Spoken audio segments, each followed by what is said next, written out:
Eli Zaret. Eli Zaret, born March 17, 1950, is an American sports broadcaster and journalist based in Detroit, Michigan. Zaret was a radio and television sports reporter and author who worked in both Detroit and New York from 1974 until 2004. After leaving the news portion of his career, he joined the NBA Detroit Pistons broadcast team in 2005 as a sideline reporter and video creator.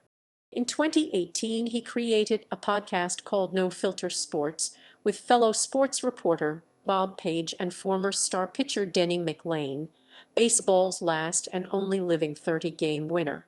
Zaret was Detroit's first sportscaster on FM radio, beginning his career in 1974 at radio station WXYT-FM. When FM radios became standard equipment in cars in 1977, his career took off. He then worked at two more Detroit stations, WJBK-FM 1975-1978, and in November 1978 went to rock station Riff FM. Riff quickly shot to #1 in the ratings as the combination of availability in cars and that album-oriented rock became the favored choice of the baby boomer generation. While continuing as an FM sportscaster, Zaret parlayed that success to television, hired by local NBC affiliate WJBK-TV in November 1980 as a weekend sports anchor and reporter. WJBK held the broadcast rights for the Detroit Tigers, and in 1982, Zaret hosted the first local half-hour baseball pregame show in America, Tigers 82.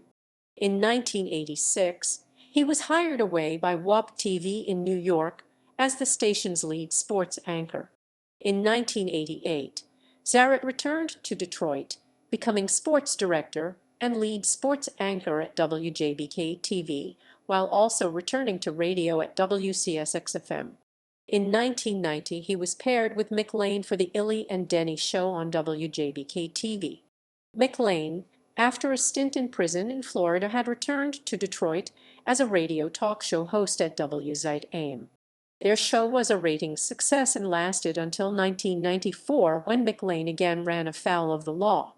Zaret then created the Sports Zone for WJBK, a Sunday night wrap-up show. In 1995, Zaret had grown weary of changes in local news coverage and left to create his own programs. After a one-year stint at All Sports WDF and AIM, he created The Locker Room in 1997 with former Tigers and Dodgers baseball star Kirk Gibson and college football analyst and former NFL quarterback Gary Danielson. In its 7-year run, the show was featured on several broadcast and cable television stations as well as WXYT-AM, now an all-sports station. In 2005, Zaret began a 6-year run with the Pistons. Early life. Zaret was born in Nutley, New Jersey, and also lived in Huntington, New York, and Springfield, Massachusetts, where he graduated from high school in 1968. He studied speech communications at the University of Michigan and graduated with a Bachelor of Arts in 1972. When a college professor, Dr. Edgar Willies, told him that his gravelly voice would be a distraction to radio audiences, Zaret concentrated on other aspects of radio and television.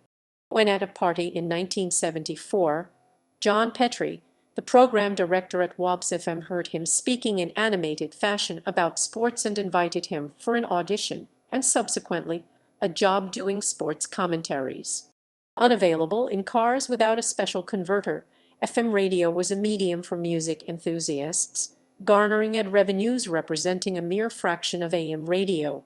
That would dramatically change and have a powerfully positive effect on his career. Despite having no television experience, Zaret's popularity on radio and with fellow baby boomers led to his hiring at WDIV at age 30. Other media honors and awards. Zaret won 5 Michigan Emmy Awards for his television work and numerous radio honors for commentary and reporting. He wrote 3 books, 84, Last of the Great Tigers in 2004. He followed that in 2005 with Blue Collar Blueprint, how the Pistons constructed their championship formula. In 2006, he wrote McLain's biography, I Told You I Wasn't Perfect, which reached #3 on the ESPN bestseller list. He created Eli Zaret Advertising in 2003, writing hundreds of radio and television commercials. In 2014, he created Rules of the Game sponsored by Ford that ran for 3 years in Detroit Tiger radio broadcasts. In 2019, he established the No Filter Sports podcast. References equals